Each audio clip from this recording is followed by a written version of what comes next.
नमस्कार, AMV network देख रहे हैं आप। आपके साथ मैं हूं बबीता। उत्तर प्रदेश के बदायूं में घर में घुसकर 2 बच्चों की हत्या के मामले में दूसरे आरोपी जावेद को बरेली से गिरफ्तार कर लिया गया है। जावेद को एक ऑटो में कुछ लोगों ने पहचान लिया और उनसे पूछताछ शुरू कर दी, जिसके बाद जावेद ने उन लोगों से गुहार लगाई कि उसे पुलिस के हवाले कर दिया जाए। तो ज्यादा जानकारी के लिए हमारे पॉलिटिकल एडिटर जितेंद्र प्रताप सिंह हमारे साथ जुड़ गए हैं। जितेंद्र, क्योंकि बदायूं में जब ये बदायूं जैसी घटना सामने आई थी उसके बाद जो है साजिद को मार गिराया गया था, लेकिन जावेद अब पुलिस के हत्थे चढ़ गया है।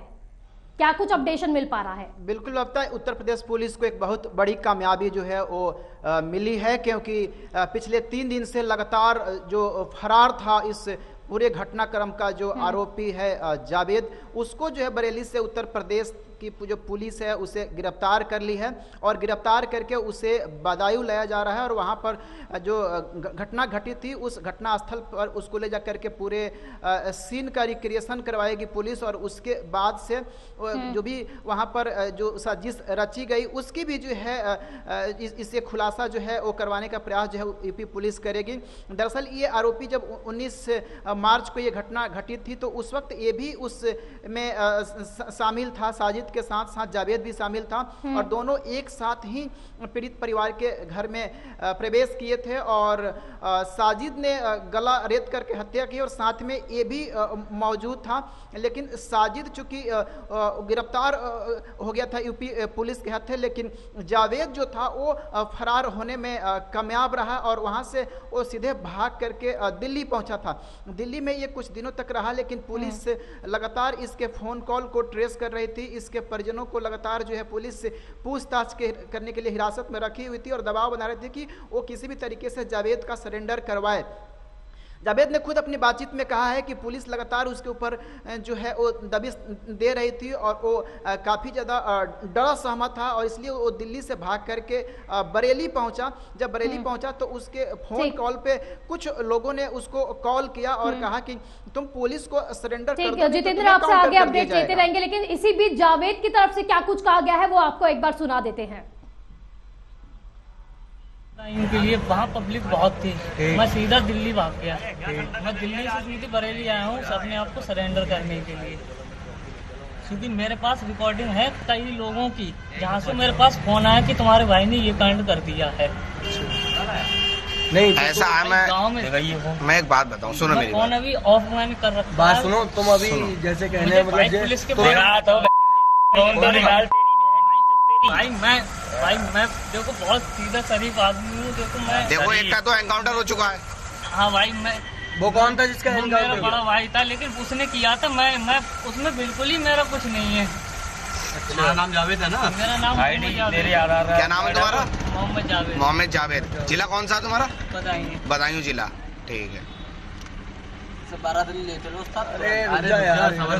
मुझे भाई पुलिस के हवाले करवा दो, क्योंकि मैं बिल्कुल मोहम्मद जावेद दोस्त भाई। हाँ, मोहम्मद जावेद है। आईडी कार्ड देखो मुझे जे इनकी रुका। इसमें साफ नहीं दिख रहा होगा, वो फोटो स्टेट गंदी आई थी दूसरा वाला। ऐसा क्यों किया यार? ये तो नहीं था मेरे उनने क्यों करा? मतलब कोई तो वजह हुई होगी। जिस घर में मर्डर हुआ है ना, वहाँ बहुत अच्छे ताल्लुकात थे हमारे, लेकिन आज तक यही नहीं पता चला। मैं खुद ये कितने बच्चे मारे? क्या हुआ भाई? अब वो आपके हाथ में, इसका फोटो है, इसका फोटो आपके हाथ में। अब चाहे तो आप मुझे मारो या नहीं मारेंगे नहीं, लेकिन एक बात बताओ, माँ की कसम खा तो यानी कि जावेद की अभी आपने बयान सुना है जावेद का। तो जावेद कहते हुए नजर आया, जब वो ऑटो में था तो लोगों से जब वो बातचीत कर रहा था और जब उससे पूछताछ की गई, लोगों ने उससे पूछताछ करने की कोशिश की, तो उसकी तरफ से लगातार यही कहा जा रहा है कि मुझे पुलिस के हवाले कर दिया जाए, मैं सरेंडर करने को तैयार हूं। और एक बात वो बार बार कहता हुआ नजर आया कि मैं निर्दोष हूं, मेरा इसमें कोई भी हाथ नहीं है, इस घटना में कोई भी हाथ नहीं है, जो कुछ भी हुआ है वो मेरे भाई साजिद ने किया है। ज्यादा जानकारी के लिए जितेंद्र हमारे साथ जुड़े हुए। जितेंद्र, अभी जावेद को हमने कहते हुए सुना है, जब वो ऑटो में लोगों से बात कर रहा था वो लगातार एक ही बात कहता हुआ नजर आया कि मैं निर्दोष हूं, मेरा इस घटना से कोई भी ताल्लुकात नहीं है और जो है जो कुछ भी किया है वो साजिद ने किया है। देखिए मैं पूरी तरीके से जावेद जो है झूठ बोल रहा है। और कल भी मैंने 1 बजे बड़ी खबर में कहा था कि कहीं ना कहीं इन दोनों जो आरोपी हैं उनको कोई तो ऐसा हैंडलर है जो पूरी तरीके से इनको ऑपरेट कर रहा था या इनका माइंड वॉश कर रहा था या उसके इशारे पर ये दोनों इस तरीके की घटना को अंजाम दिए थे। क्योंकि परिवार का कहना है कि दोनों एक साथ आए थे, दोनों ने एक साथ पैसे की मांग की, दोनों आरोपी एक साथ जो है बच्चों को लेकर के छत के ऊपर जो कमरा जो था उसके ऊपर लेकर के गए। लेकिन ये जावेद साफ तौर पे कह रहा है कि मुझे तो इसकी जानकारी ही नहीं है, किसी ने फोन करके मुझे बताया कि तुम्हारे भाई ने ऐसा ऐसा कांड कर दिया। यानी कहीं ना कहीं इसको किसी ने अच्छे तरीके से समझाया है या इसको इस तरीके के किसी ने बात को जो है बताई है कि तुमको सीधे सीधे इस बात से इनकार करना और कहना है कि मैं इस घटना में मौजूद नहीं था। लेकिन परिजनों का वहां पर साफ तौर पे कहना था कि दोनों ही आरोपी हैं और दोनों ही घर में प्रवेश किए थे। यानी जब ये बरेली में सरेंडर करने के लिए आता है और वहां पर कुछ लोगों के द्वारा इसकी वीडियो बनाई जाती है, बहुत ही आराम से इससे पूछताछ लोग कर रहे हैं कि भाई तुमने ऐसा क्यों किया, क्या किया, तुम्हारा नाम जावेद ही है ना। ऐसे मतलब अगर आम पब्लिक पकड़ती तो हो सकता है कि गुस्से या आक्रोश की वजह से जो है आम पब्लिक जो है इसकी या तो मार पिटाई करती या फिर हो सकता है कि इसके साथ किसी और प्रकार की जो है वो लोग ट्रीट करते। लेकिन बड़ी आराम से इसकी वीडियो बनाई जा रही है, इसकी पूछताछ की जा रही है, इसका आधार कार्ड चेक किया जा रहा है और फिर आराम से पुलिस को ले जाकर धीरे से इसको सरेंडर कर दिया जाता है। यानी किसी न किसी व्यक्ति के संपर्क में ये था जो लगातार इसको ये सूचना दे रहा था। तो क्या कहा जाए जितेंद्र, क्योंकि सरेंडर इसलिए सरेंडर किया गया क्योंकि एनकाउंटर का डर था और वहीं पर सरेंडर कर लिया जाता तो कहीं ना कहीं सजा जो मिलनी होती है उससे कम मिलती है।